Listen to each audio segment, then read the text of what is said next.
広瀬の親分、それじゃあなたは春人の本当の父親を知ってるんですね。そいつはあんたもよく知ってる男だよ、桐生さん。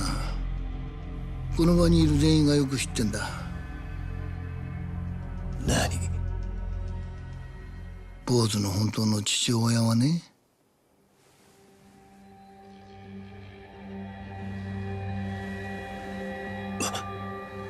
まさかお前が。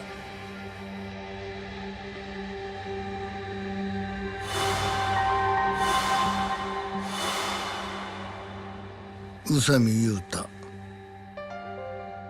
俺らの目の前にずっといたそいつが沢村春人の父親だ。